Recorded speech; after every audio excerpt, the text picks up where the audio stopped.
اعوذ باللہ من الشیطان الرجیم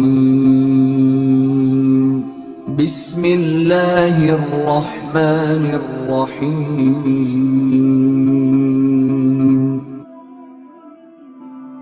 وہ میں نے پچھلے دفعہ عرض کی تھی نا، شارٹ کا میں نے بتایا تھا کہ حضور نے کنواں میٹھا کر دیا، تو اس میں ایک مسلمان تھا اصل میں، کسی علاقے میں وہاں یہودی رہتے تھے، وہاں مسلمان تھا، انہوں نے کنواں کھودا بڑی محنت کے ساتھ اور پانی کڑوا نکل آیا۔ اب وہ مسلمان ان یہودیوں کو کہنے لگا کہ اس کا علاج تو نہیں ہے، یہودی کہنے لگے علاج تو کروائیں، کہنے لگا پھر ایک ہی علاج ہے، میرے آقا کے در پر حاضر ہونا پڑے گا۔ انہوں نے کہا وہ کیسے علاج کریں گے؟ فرمایا کہ وہ پانی دیں گے، وہ کچھ نہ کچھ کر دیں گے، ادھر ڈالو گے تو کنواں کھارا میٹھا ہو جائے گا۔ کہنے لگے یہ کیسے ہو سکتا ہے؟ انہوں نے کہا چل کر دیکھو تو صحیح، یہ ہو جائے گا۔ یہودی کہنے لگے اب اگر ایسا ہوگا تو پھر تیرے ساتھ جیسے تو نے کلمہ پڑھا ہے نا، ہم بھی کلمہ پڑھ کے مسلمان بھی ہوں گے اور اس رسول کے غلام بھی بن جائیں گے۔ انہوں نے بھیجا آقا کریم کی بارگاہ میں، بھیجا میرے آقا علیہ السلام کی بارگاہ میں، مسلمان آ کے عرض کرنے لگا یا رسول اللہ صلی اللہ علیہ وسلم، ہم نے کنواں کھودا، بڑی محنت سے کھودا، کنویں کا پانی کھارا نکلا، اب سب پریشان ہیں، یہودی علاقہ ہے، میں آپ کے پاس یا رسول اللہ حاضر ہوا ہوں، آقا اب گرم کیجئے، اس کو میٹھا کیجئے۔ میرے کریم آقا علیہ السلام نے فرمایا،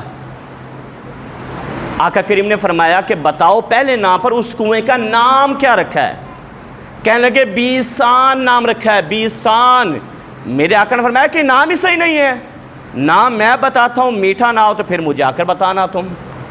آقا آپ نہیں جائیں گے؟ میرے آقا نے فرمایا نہیں ہم نہیں جائیں گے، یہاں ریموٹ کنٹرول کام کرے گا۔ کیا کرے گا جی؟ آقا کریم نے فرمایا کہ اس کا نام میں کہتا ہوں وہ رکھو۔ آقا کیا رکھیں؟ میرے آقا نے فرمایا اس کا نام نعمان رکھو۔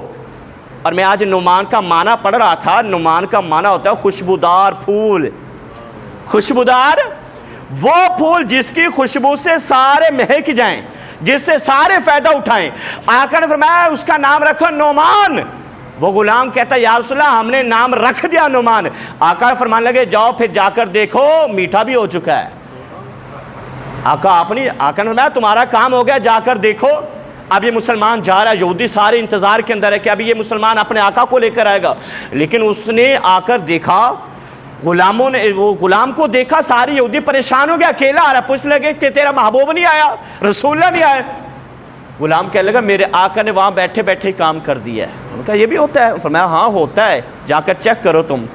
ان میں جو بڑا تھا نا، بڑا، اب اس نے کہا میں چیک کرتا ہوں، سارے انتظار میں ایک جگہ چیک کیا نا، پانی میٹھا ہو چکا تھا۔ اب بولا نہیں، خاموش، بولا نہیں۔ کہنے لگا بتاؤ تو صحیح، کہنے لگا نہیں میں پہلے وہاں پہ چیک کر لوں۔ اب وہاں سے چیک کیا، وہاں بھی میٹھا۔ اب جب وہاں سے اٹھنے لگا نا، اب پوچھنے لگے اب بتاؤ، کہنے لگا نہیں تھا تو میٹھا۔ کہنے لگا مجھے تیسری سائڈ سے چیک کرنے دو، تیسری سائڈ سے چیک کرنے لگا، پھر کہنے لگے اب تو بتاؤ، کہنے لگا نہیں ابھی ایک سائڈ رہتی ہے، ہو سکتا ہے وہاں سے کھارا ہو سکتا ہے وہاں سے تلخ ہو سکتا ہے وہاں سے کڑوا ہو، مجھے پہلے وہ سائڈ چیک کرنے کو۔ کہنے لگے سارے کہنے لگے چیک کرو۔ اب جب چوتھی سائڈ پر چیک کرنے لگا تو سنے، جب چوتھی سائڈ پر چیک کیا، پانی پیا، اب کسی نے پوچھا نہیں، خود کہنے لگا لا الہ الا اللہ محمد رسول اللہ، اللہ اکبر، یا رسول اللہ، یا علی، زندہ باد، زندہ باد۔ چوتھی سائڈ پہ چیک کیا تو کسی نے کہا نہیں بتاؤ، خود کہنے لگا اور لا الہ الا اللہ محمد رسول اللہ، میں گواہی دیتا ہوں جس کا یہ غلام ہے وہ نبی بھی سچا، وہ دین بھی سچا، وہ اسلام بھی سچا۔ اور وہ علماء فرماتے ہیں کہ دیکھو لوگوں، حضور گئے نہیں، خالی نام بدلا تو یہ عظمت ہے، اگر حضور خود چلے جاتے تو کیا شان ملتی، کیا کمال ہوتا۔